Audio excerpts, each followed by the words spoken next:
The backyard of my cousin Emily's house bloomed with pastel cheer on September 7, 2025, its lawn dotted with pink and blue balloons for her baby shower.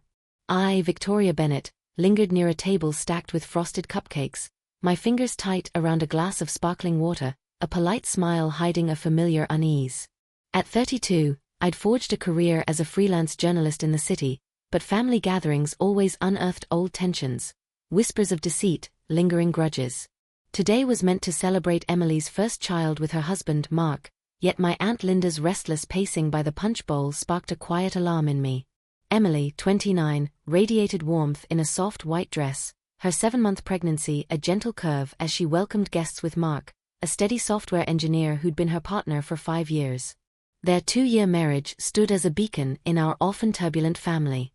I handed Emily a gift, a plush stuffed bunny, sharing a warm hug, and traded smiles with Mark, his anticipation for fatherhood lighting his eyes.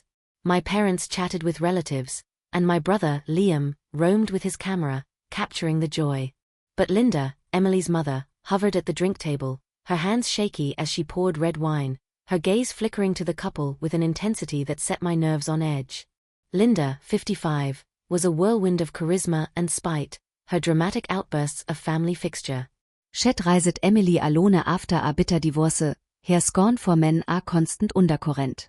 I'd kept her at arm's length since she sabotaged my career 5 years ago, spreading lies about my work to derail a promotion. Her half-hearted apology never mended the rift, so Emily's decision to invite her, prioritizing family harmony, surprised me. Linda's jittery demeanor today, her wineglass rarely empty, hinted at trouble brewing. The shower buzzed with laughter.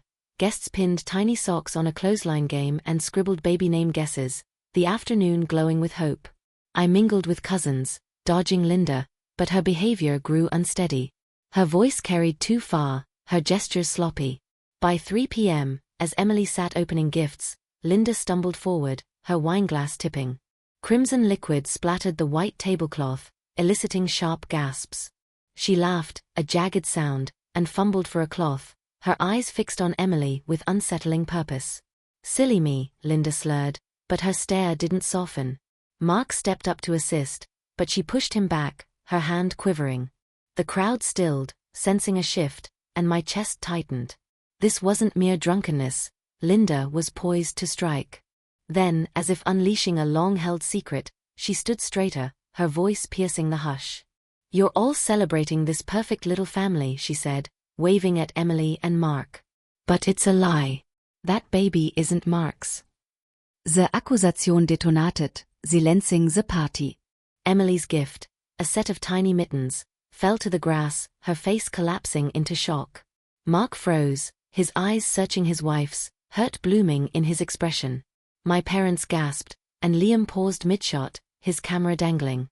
I moved closer, my heart hammering, anger surging past disbelief. "Linda, what are you talking about?" I said, my tone sharp. She faced me, her expression a mix of defiance and torment. "I'm through hiding it," she said, her words thick with wine. "Emily had an affair. The baby's someone else's. She told me in March, and I can't keep lying for her." The backyard erupted in whispers. Emily clutched her belly, tears spilling, while Mark stood rigid, his fists clenched. Guests shifted awkwardly, some grabbing purses to flee. My mother reached for Linda, who jerked away, spilling more wine. "Ask her yourself," Linda shouted, pointing at Emily. "She knows I'm telling the truth." "Mom, please." Emily sobbed, her voice raw. "You're lying. Why are you doing this?" Mark's voice, low and trembling, broke through. "Emily, is she telling the truth?" "No, Mark, I swear," Emily said, grasping his arm. "It's your baby. She's making this up." Linda's words, slurred but certain, poisoned the air. I seized her arm, pulling her toward the house. "Inside now," I said, my fury barely leashed. "You don't get to destroy this and stay silent." In the kitchen, away from the shattered celebration, I confronted Linda, her wineglass still in hand. "What proof do you have?" I demanded. "You can't throw that out there without evidence." She sagged against the sink, her fire dimming. "I saw her," she said, her voice quieter. In March, at a hotel bar downtown. She was with a man, Victoria, all close and secretive. She was pregnant, early on. She confessed to me days later, said it was a one-night mistake, that Mark wasn't the father. I kept quiet to protect her, but it's tearing me apart. My mind raced. Emily, unfaithful? It didn't align with her love for Mark, her joy in their future. Yet Linda's specifics, a hotel, a confession, carried weight. You're drunk, I said, and you just broke your daughter's world. If this is a lie, Linda, you way gone too far. It's not a lie, she said, her eyes red. Check her phone. There are messages from him. I saw them weeks ago, in July. I left her in the kitchen, my thoughts a storm. Outside, the shower had crumbled. Guests had vanished, Emily weeping in Mark's arms, his face etched with doubt. My parents tried to soothe them, while Liam packed his camera, shaken. I pulled Emily to the porch, my heart aching. What's going on? I asked. Linda's talking about a bar, texts. Tell me the truth. I didn't cheat, Emily whispered, her voice trembling. I don't know why she's saying this. She's been strange, bitter, but this? It's not true. Mark's the father. Her denial rang with desperation, but Linda's history of deceit, her lies about me years ago, made me question her intent. Was she exposing a secret, or weaving a cruel fiction? Driving home, I vowed to uncover the truth behind Linda's spilled wine and devastating words. The baby shower, meant to herald life, had sparked a war, and I'd fight to expose the liar and make them pay for the pain they'd inflicted. The evening of September 7, 2025, found me restless in my apartment, the chaos of Emily's baby shower replaying in my mind. Aunt Linda's accusation, that Emily's baby wasn't Mark's, had turned a celebration into a battlefield, leaving Emily distraught, Mark reeling, and our family fractured. Her claim, backed by a supposed March sighting at a hotel bar and incriminating texts, was a bombshell I couldn't ignore, yet her history of manipulation made me doubt her. I needed to verify her story, protect Emily if she was innocent, and expose Linda if she was lying. As a journalist, I trusted evidence, and I'd chase it to unravel this mess. I called my best friend, Rachel, a private investigator with a knack for digging up truths. She arrived at 8 p.m., her laptop and a coffee in hand. Okay, Victoria, she said, settling at my kitchen table, walk me through it. What exactly did Linda say? I recounted the shower, Linda's drunken spill, her claim that Emily confessed to an affair in March, and her insistence about texts on Emily's phone. She said she saw Emily with a man at a hotel bar, I said, pacing. March 2025, early in her pregnancy. She's 7 months along now, so that tracks with a February conception. But Emily swears it's Mark's baby. Linda's lied before. She trashed me to hurt my career. I don't trust her. Rachel nodded, opening her laptop. If Linda's telling the truth, there's a trail, texts, witnesses, maybe security footage from the bar. If she's lying, we'll catch her in inconsistencies. First, we need to talk to Emily, get her side in detail. Then we track down that bar. I hesitated. Confronting Emily felt like betraying her, but doubt gnawed at me. I texted her, asking to meet tomorrow, September 8th, at a quiet cafe. She replied instantly, please Victoria, I need you to believe me. Noon works. I also called Liam, my brother, who'd been at the shower. Did you notice anything off with Linda before she spilled the wine? I asked. She was drinking hard, he said, his voice low. Kept staring at Emily, muttering to herself. I thought she was just tipsy, but after that outburst, maybe she's got a grudge. She's always been intense about Emily's choices. His words echoed my suspicions. Linda's bitterness toward men, rooted in her divorce, might have twisted her view of Emily's marriage. But a grudge didn't explain her specificity, a hotel, a confession. I needed more. Rachel suggested checking Linda's social media for clues about her mindset. We found posts from early 2025, cryptic rants about disloyalty and secrets, but nothing concrete. She's been stewing, Rachel said. Could be personal or she's projecting. The next morning, I met Emily at the cafe, its warm lights a contrast to her pale, drawn face. She sipped tea, her hands trembling. I didn't cheat, she said before I could speak. Max the Vater. I've never been with anyone else. Mom's lying or she's lost it. Then why's she so sure? I asked gently, hating the question. She mentioned a hotel bar in March, you confessing, texts from some guy. What's she basing this on? Emily's eyes filled with tears. I don't know. In March, I was stressed. Work, the pregnancy. I went to a bar once alone, to clear my head. Maybe she saw me, made it up from there. But I never confessed anything, and there are no texts. She's been weird, controlling, ever since I got pregnant. She kept saying Mark wasn't good enough. Her story was plausible, but the absence of texts or a second man left gaps. Can I see your phone? I asked, wincing at the intrusion. Just to rule out what Linda's claiming. She hesitated, then handed it over, unlocking it. Go ahead. Therese noting. I scrolled through her messages, work chats, family threads, Mark's sweet notes.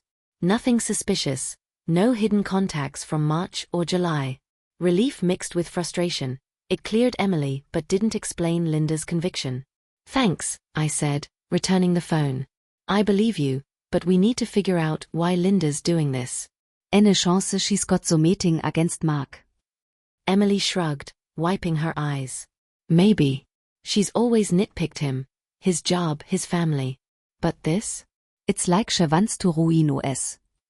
I left the cafe, my resolve firm. Emily's clean phone was a start, but Linda's claim demanded scrutiny. Back home, I called Rachel, who'd been researching the hotel bar Linda mentioned. It's likely the Crest Hotel downtown, she said. It's got a public bar, popular spot. I'm checking if they keep security footage from March. If Linda saw Emily there, we'll confirm it. That afternoon, I visited my parents, needing their perspective. Noah was with them, giving Emily and Mark space to process. Over coffee, my Mutter seid. Linda's always been dramatic, she said, but this feels personal. She's been off since Emily got engaged, like she's losing control. My father, stirring his mug, added, she's jealous of Emily's happiness. But accusing her of an affair? That's next level. Be careful, Victoria. Linda doesn't like being cornered. Their words sharpened my focus. Linda's motives, jealousy, control, or something deeper, were key. That evening, Rachel called with a lead. The Crest keeps footage for 6 months, she said. March is still accessible, but we need a specific date. I also found a bartender who worked there then. He might remember Emily or Linda. Want to meet him tomorrow, September 9th. Absolutely, I said, jotting down the details. I texted Linda, demanding she meet me after, to clarify her story. Her reply was curt, fine. My place, 3 p.m. Her boldness suggested confidence, or desperation. Before bed, I reviewed Emily's denial, Linda's accusation, and the lack of texts. The baby shower had exposed a rift, but the truth lay in March's shadows. Linda's history of lies made her suspect, but her details hinted at something real. Tomorrow, I'd chase the bar lead and confront her, determined to uncover her motives. The spilled wine had been no accident. It was a prelude to chaos, and I'd piece together the truth to protect Emily and punish the one who'd torn our family apart. The morning of September 9, 2025, dawned crisp, the autumn air sharpening my focus as I prepared to chase down the truth behind Aunt Linda's accusation at Emily's baby shower. Her claim, that Emily's baby wasn't Mark's, backed by a supposed March 2025 sighting at the Crest Hotel bar and a confession, had shattered the celebration and sown doubt in our family. Emily's denial and clean phone records pointed to Linda's deceit, but her specificity demanded investigation. As a journalist, I trusted facts, and today, with Rachel's lead on the bar's security footage and a bartender witness, I aimed to uncover what Linda saw, or fabricated. Her history of manipulation fueled my suspicion, but I needed proof to protect Emily and expose the liar. I met Rachel at the Crest Hotel at 10 a.m., its sleek lobby leading to a bustling bar, all polished wood and dim lights. The bartender, a lanky man in his 30s named Ethan, greeted us warily, wiping down the counter. Rachel had called ahead, leveraging her PI credentials to secure his cooperation. You worked here in March? she asked, sliding him a photo of Emily from the shower, her pregnancy just starting to show. Ethan nodded, squinting at the photo. Yeah, I remember her. Early March, maybe the 10th or 12th. She came in alone, sat at the bar, ordered a soda. Looked stressed, kept checking her phone. Didn't stay long, maybe an hour. Alone. I pressed, my heart racing. No man with her? Not that I saw, he said, frowning. She was quiet, kept to herself. I remember because she tipped well, despite just a soda. Rachel leaned in. Anyone else notice her? Another woman, maybe? She showed a photo of Linda, pulled from her social media. Ethan hesitated, then nodded. Yeah, an older woman came in later, maybe 20 minutes before the pregnant one left. Didn't order, just stood by the door watching. Kinda intense. Left right after her. My pulse quickened. Linda had been there, watching Emily, but no man? It supported Emily's story. She'd gone to the bar alone to clear her head, but suggested Linda had spun a narrative from a chance sighting. Any security footage from March? I asked. Manager's pulling it, Ethan said. 6-month retention, so you're in luck. Check with him. We thanked Ethan and met the manager, who agreed to share footage from March 10th to 12th, 2025, for a family matter. He emailed a link by noon, warning it was grainy. Rachel and I headed to her office, a cluttered space with monitors and case files, to review the videos. The March 10th footage showed Emily entering at 7 p.m., sitting alone, sipping a soda, her expression tense. No man approached. At 7:45 p.m., Linda appeared near the entrance, her face partially obscured but recognizable, staring at Emily before leaving abruptly. The March 12th footage was similar. No man, just Emily alone, Linda lurking. This changes everything, I said, my voice tight. Linda saw Emily, made up the affair. But why? Rachel frowned, pausing the video. She's got a motive. Jealousy, control, maybe resentment toward Mark. Her posts from early 2025, those rants about disloyalty, suggest she's been fixating. We need to confront her, see if she cracks. I nodded, my anger flaring. Linda's accusation at the shower wasn't just a drunken outburst, it was calculated, built on a distorted moment. I texted her, confirming our 3 p.m. meeting at her house, and called Emily to update her. The footage shows you alone, I said. Linda was there, watching. She lied about the man. Emily's voice trembled with relief and fury. Why would she do this? She's my mom, Victoria. She's supposed to protect me. I'll find out, I promised, my resolve hardening. Stay with Mark. Keep him close. At 3 p.m., I arrived at Linda's modest bungalow, its garden overgrown, a stark contrast to Emily's pristine home. She answered the door, her face drawn, no trace of the wine-fueled bravado from the shower. Victoria, she said, stepping aside. I knew you'd come. I didn't sit, standing in her cluttered living room, photos of Emily lining the walls. I saw the footage from the Crest Hotel, I said, my voice steady. March 10th, Emily was alone. You were there, watching her. No man, no affair. Why'd you lie? Linda's eyes widened, her hands twisting a scarf. You don't understand, she said, her voice low. I saw her that night, looking guilty. She told me later, in March, she'd made a mistake. She admitted the baby wasn't Mark's. I was protecting her by keeping quiet, but I couldn't anymore. Stop it, I snapped. Her phone's clean, no texts, no proof. You made it up, Linda. Why? To hurt Emily? Mark? What's your game? She flinched, tears welling. I'm not lying. She confessed to me, Victoria. Maybe she deleted the texts. I was trying to save Mark from raising someone else's kid.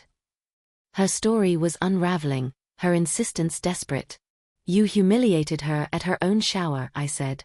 You've got no evidence, just a story you built from spying on her. Give me something real, or I'm taking this to the police for defamation. Linda sank onto the couch, her face crumpling. I don't have proof, she admitted, her voice barely audible. Just what she told me. And I found a letter in her bag months ago, from some guy. It wasn't signed, but it was personal. I burned it, I was so angry. A letter? It was a new thread, but her claim of burning it screamed manipulation. You burned evidence? I said, incredulous. You expect me to believe that? I panicked, she said, sobbing. I didn't want her marriage to fall apart. I left, my mind a storm. Linda's story was crumbling, but the letter, real or invented, kept me from dismissing her entirely. Back home, I called Rachel, updating her. She's either delusional or covering something, Rachel said. We need to talk to Mark, see if he's noticed anything off with Emily or Linda. And we should check Emily's things for any trace of that letter. I agreed, texting Mark for a meeting tomorrow, September 10th. The baby shower had exposed a wound, but Linda's lies, or half-truths, were the knife. I'd dig deeper, confront Mark, and unravel Linda's motives, whether jealousy, control, or something darker. The spilled wine had ignited this fight, and I'd see it through to protect Emily and make Linda answer for the chaos she'd sown. The morning of September 10, 2025, carried a chill that mirrored the unease settling in my bones. Aunt Linda's accusation at Emily's baby shower, that the baby wasn't Mark's, had fractured our family, and her shaky claims of a March 2025 hotel bar sighting and a burned letter only deepened my suspicion of her motives. The Crest Hotel footage had confirmed Emily was alone that night, supporting her denial of an affair, but Linda's insistence on a confession and mysterious texts kept doubt alive. My confrontation with her yesterday had yielded no proof, just a story about a destroyed letter, which felt like another manipulation. Today, I needed to talk to Mark, gauge his perspective, and dig deeper into Linda's vendetta to protect Emily and expose the truth. I met Mark at a park near his office at 11 a.m., the autumn leaves crunching underfoot as we sat on a bench. He looked haggard, his usual warmth dimmed by the weight of Linda's words. Noah, Emily's unborn child, was due in 2 months, and the shadow of doubt threatened their marriage. Victoria, he said, his voice low, I want to believe Emily, but Linda was so sure. I don't know what to think. I leaned forward, keeping my tone steady. The footage from the Crest Hotel shows Emily alone in March, no man. Linda was there, watching her. She's lying about the affair, or she's twisted something innocent. Has Emily seemed off at all? Mark rubbed his face, his eyes distant. She's been stressed, work, the pregnancy. She went out alone a few times in March, said she needed space. I didn't question it. But Linda's been relentless, calling me, saying Emily's hiding something. She even mentioned a letter, said she found it in Emily's bag this summer. My pulse quickened. A letter?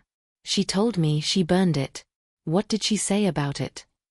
Just that it was from a guy, personal, not signed, he said. She claimed it proved the affair, but wouldn't show it.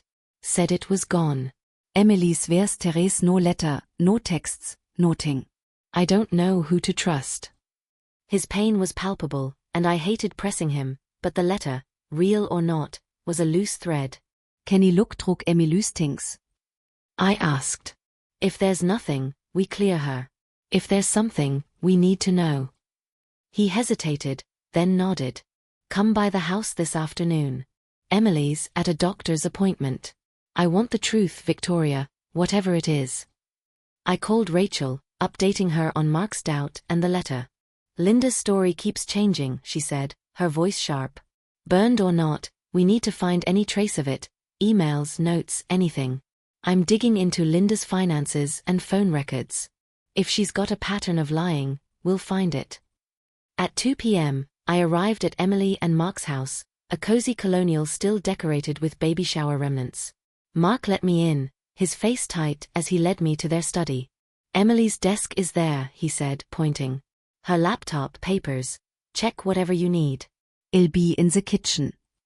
I felt like an intruder, rifling through Emily's drawers, but the stakes were too high for hesitation. Her desk held bills, work files, and ultrasound photos, but no letters or suspicious notes. Her laptop required a password, and I didn't push.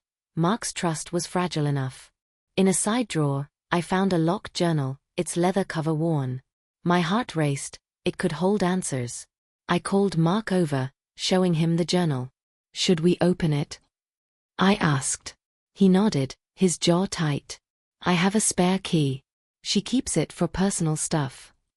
He retrieved the key, and we opened the journal, its pages filled with Emily's neat handwriting.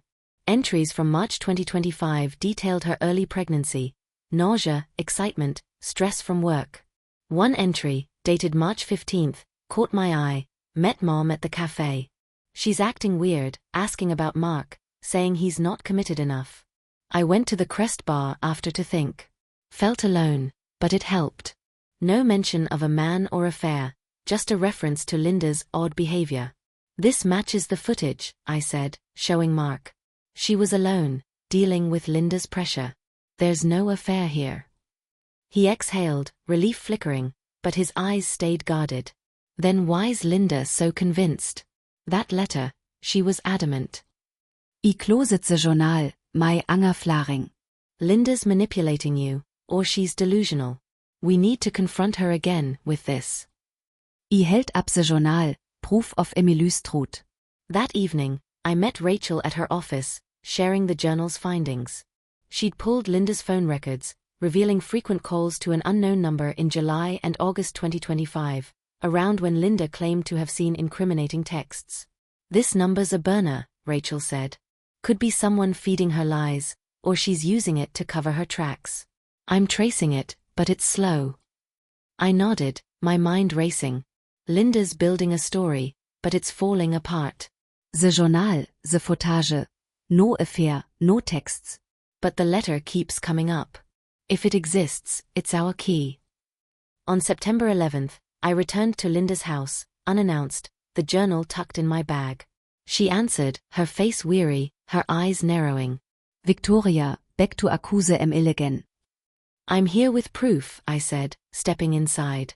Emily's journal from March. She was alone at the Crest, stressed about you. No man, no confession. You lied about the affair, and you're lying about this letter. Wer is it? Lindas Hand schlug, her voice rising. I told you, I burned it. It was real, unsigned but intimate. She was cheating, Victoria. I'm protecting Mark. You're destroying him, I snapped, holding up the journal. This proves she was faithful. You saw her alone and spun a lie. Why? What's your grudge against Emily? She collapsed into a chair, tears streaming. I'm not lying. I saw the letter in July, in her bag. I burned it to protect her marriage, but I couldn't stay silent. She's my Daukarte, I know her. Her story was unraveling, her desperation clear. I left, unconvinced, texting Rachel to push harder on the burner number. Linda's lies or delusions had torn Emily's life apart at the shower, and the letter, real or not, was my next target. Tomorrow I'd talk to Emily again, search for any trace of it, and unravel Linda's motives. Jealousy, control, or something darker. The spilled wine had sparked this fight, and I'd follow every lead to expose the truth and make Linda pay for the pain she'd caused.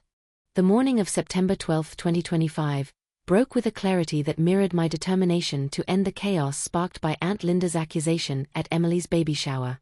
Her claim, that Emily's unborn child wasn't Mark's, based on a supposed March 2025 sighting and a burned letter, had shattered their marriage and our family.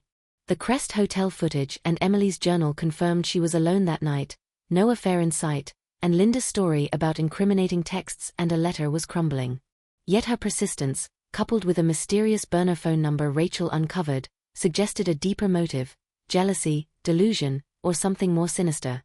Today, I aim to confront Emily for final clarity, trace the burner number, and bring Linda to account, restoring peace for Emily and justice for the pain inflicted. I met Emily at her house at 10 a.m., the colonial home still bearing traces of the ruined shower, pastel streamers drooping in the living room. She looked exhausted, her eyes red from crying, her 7-month pregnancy weighing heavily. Mark was at work, giving us space. Victoria, she said, her voice fragile, I can't lose him. Mom's lies are tearing us apart. I squeezed her hand, setting her journal on the coffee table. The footage and this prove you were alone at the Crest, I said. Linda's story doesn't hold. But she keeps mentioning a letter, says she found it in your bag in July. Is there anything, notes, emails, anything, she could have misread. Emily shook her head, her voice firm. Nothing. I've never cheated. In July, I was planning the nursery, work was crazy, and Mom was over all the time, criticizing Mark. Maybe she saw something innocent, a card, a work note, and twisted it. Her certainty steadied me, but the letter nagged. Can we check your bag, your files? I asked. If there's anything, we need to know what she's latching onto. She nodded, leading me to the study. We searched her purse, desk, and email. Nothing but baby shower plans, work correspondence, and messages with Mark. One email, from July 2025, caught my eye, a thank you note from a coworker, Tom, for a great chat over coffee. It was professional, but Linda could have misread its tone. Could this be it? I asked. Emily frowned. Tom's just a friend from work. Mom met him once, didn't like him. Maybe she saw this and assumed. It was a stretch, but Linda's obsession with Emily's choices made it plausible. I forwarded the email to Rachel, who was tracing the burner number from Linda's phone records. At noon, she called with a breakthrough. The burner's registered to a prepaid account, but I linked it to a coffee shop purchase in July, she said. The shop's near Linda's house, and the cashier remembers an older woman buying it. It's Linda's. She's been calling someone, maybe to stage this. My blood ran cold. Stage it? You think she's fabricating everything? Possibly, Rachel said. Her phone records show calls to the burner right after Emily's bar visit in March. She might have been building this story for months, maybe with help. I'm digging into who she's contacting. I arranged to confront Linda again, this time with Rachel, at her house that afternoon, September 12th. Armed with the journal, footage, and the burner number lead, I was ready to break her. At 3 p.m., we arrived at her bungalow, its disheveled garden matching her unraveling lies. She answered, her face pale, her hands clutching a mug. Victoria, Rachel, she said, her voice wary. What now? I stepped inside, holding up the journal. Emily's clean, no texts, no affair. The Crest footage shows her alone, you lurking. You lied about a man, a confession, and this letter you burned. Now we've got your burner phone, calling someone in July. What are you hiding? Linda's mug slipped, tea splashing the floor. I don't know what you mean, she stammered, but her eyes darted away. Rachel leaned in, her voice sharp. We traced the burner. You bought it, used it to call someone after spying on Emily. Who's helping you? Why are you trying to ruin her? Linda collapsed onto a chair, her defiance crumbling. It was me, she whispered. I made it up. There was no letter, no confession. I saw Emily at the Crest, looking secretive, and I got angry. She's so happy with Mark, and I've been alone since the divorce. I wanted her to need me, not him. My jaw dropped, rage surging. You lied to destroy her marriage? Out of jealousy. She sobbed, nodding. I called a friend, used the burner to vent, to plan what to say. I didn't mean for it to go this far. I was drunk at the shower, and it just came out. Rachel's eyes narrowed. Who's the friend? My neighbor Karen, Linda said, her voice breaking. She listened, egged me on. But it's my fault. I'm so sorry. The confession hit like a wave. Linda's spite, fueled by loneliness, had weaponized a lie. I called Emily and Mark, urging them to meet us at Linda's. They arrived by 4 p.m., Mark's face hard, Emily's tear-streaked. Linda repeated her confession, sobbing as Emily turned away, clutching Mark's hand. I trusted you, Emily said, her voice raw. You broke us. Mark's voice was cold. You're out of our lives, Linda. Stay away. We left Emily and Mark leaning on each other, their bond strained but intact. I reported Linda's actions to the police, filing for a restraining order to protect Emily. By September 15th, the order was granted, and Linda faced potential defamation charges. Emily and Mark began counseling, determined to rebuild.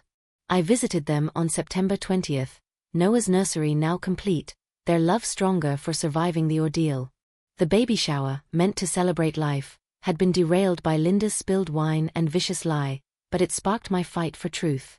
Her jealousy had cost her Emily's trust and her place in our family.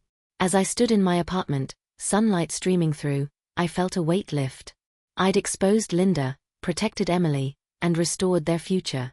The pain of her betrayal lingered, but justice had prevailed, and I'd ensured she'd pay for the chaos she'd sown.